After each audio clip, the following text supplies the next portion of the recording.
سبحانك لا علم لنا إلا ما علمتنا إنك أنت العليم الحكيم. رب اشرح لي صدري ويسر لي أمري واحلل عقدة من لساني يفقه قولي.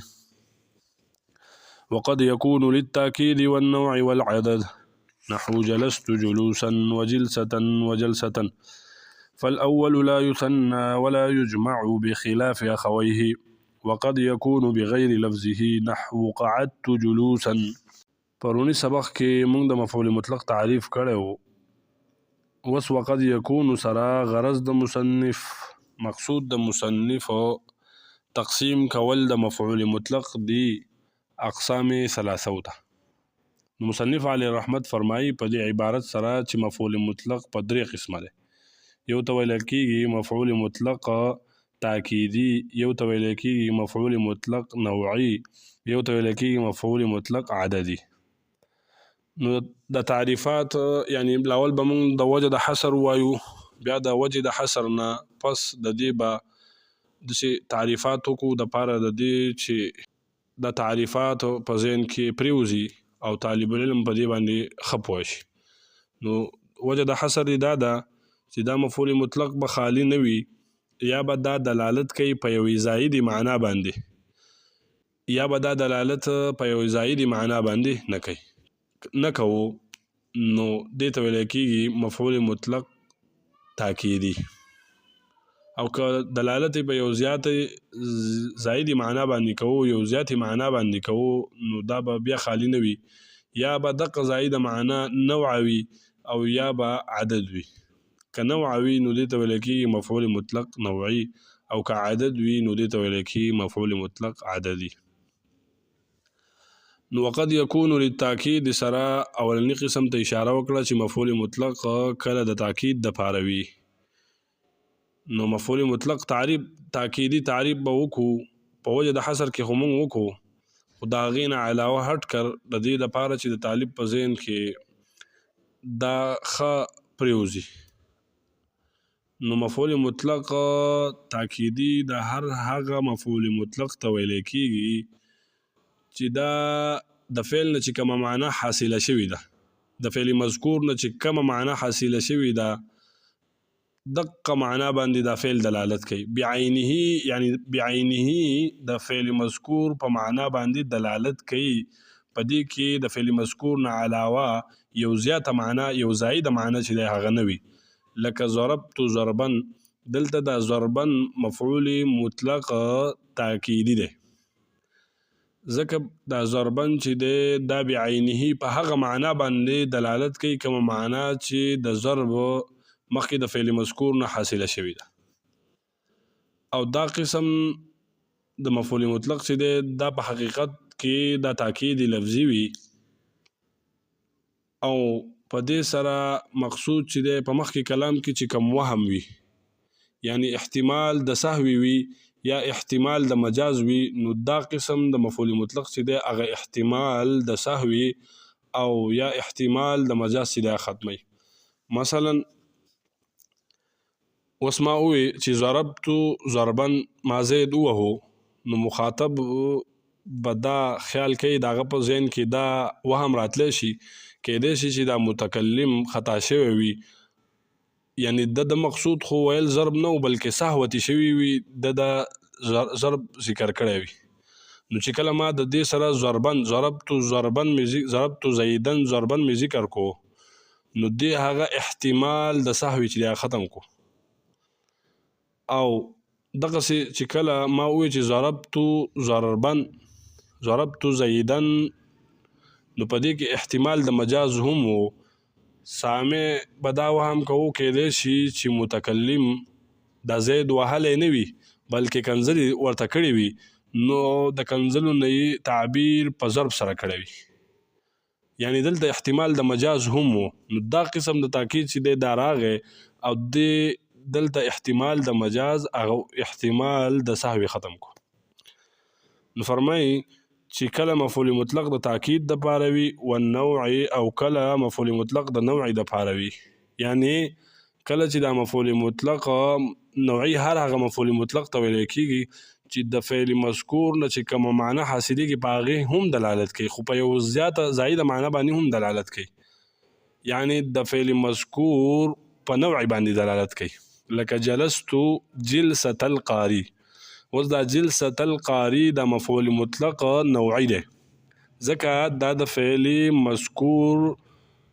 چې کوم دی هغه جلوس د هغې په نوع باندې دلالت کوي. او مفعول مطلق عددي دا هغه مفعول مطلق ته ویل کېږي چې د فعل مذکور په عدد او په تعداد باندې دلالت کوي. یعنی کومه معنا چې د فعل مذکور نه حاصلېږي په هغې هم دلالت کوي، خو د هغې سره سره په عدد او په تعداد باندې هم دلالت کوي. لکه جلستو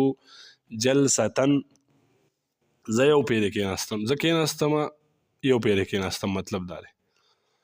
نو دا جلستو جلسةً دا مفعول مطلق تاکید دا عددي دی،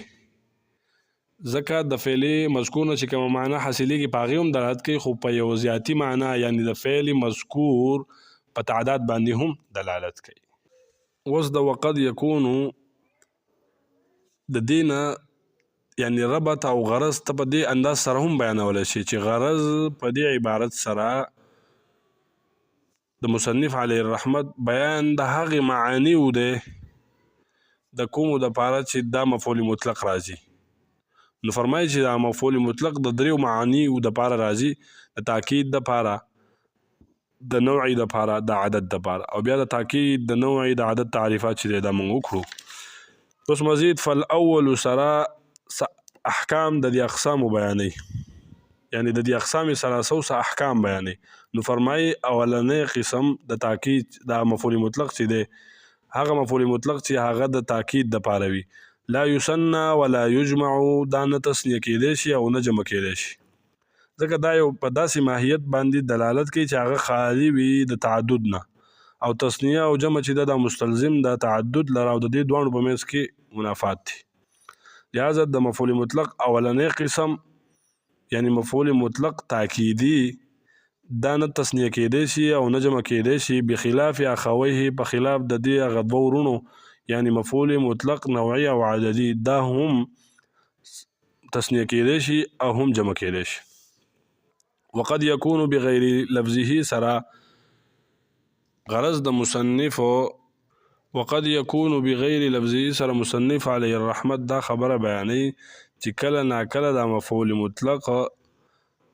دا د فعل د لفظ مغایر وي. مونږ مخکې دا خبره کړې وه چې دا مفعول مطلق دپاره د فعل مذکور دپاره یعنی دا فعل مذکور او دا مفعول مطلق هم معنا کېدل ضروري دي. وقد یکون نه مخکې دا خبره پرون مونږ کړې وه چې د فعل مذکور او د مفعول مطلق دپاره هم معنا کېدل ضروري دي، چې مفعول مطلق به هم معنا وي د فعل مذکور. نو لہذا چې هم معنا وي دا ولا ضروري ده، هم باب کېدل هم ماده کېدل دا ضروري نه دي. د جمهور په نسبت باندې امام مبرد او امام کسائی رحمه الله فرمایي چې د مفعول مطلق دپاره هم معنا کېدل ضروري دي، هم باب یا هم ماده دا کېدل ضروري نه دي. امام سیبوی په نسبت باندې د مفعول مطلق دپاره هم یعنی په دې کې مغایرت نشي راتلی. نو اوس که چېرته د امام مبرد صاحب نه تپوس وکړي، سوال پې وکړي چې جلست جلوس یعنی قعدت جلوسا کې دا جلوسا په ترکیب کې څه واقع دی، دا څه شي، دا ولې منصوب دی، وجه د نصب د دې څه ده؟ نو هغه هم فرمایي چې دا جلوسا دا مفعول مطلق دی. نو ته به بیا سوال کې چې تا خو اوس ووایې چې د مفعول مطلق دپاره دې په منځ کې به مغایرت نه وي.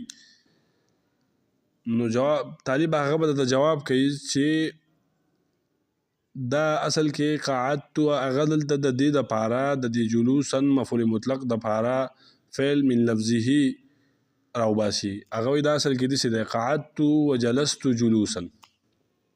خلاصه دا شوه چې موږ مخکې بیان کړې وه، دا خبره موږ کړې وه چې مفعول مطلق دپاره هم معنا کېدل ضروري دي، یا هم باب کېدل یا هم ماده کېدل دا ضروري نه دي. نو لہذا مصنف علیه رحمت په دې وقد یکون سره دغه خبره بیانوي. وقد یکون او کله ناکله دا مفعول مطلق دلته غیر په معنا د مغایر سره دی، دا او لفظه کې دا هی ضمیر راجع دی فعل ته. وقد يكون کله ناکله دا مفعول مطلق بغیر لفظه یعنی عام طور خدا من لفظه وي خو کله دا مفعول مطلق دا د خپل د دې نه مخکې چې کوم فعل مذکور دی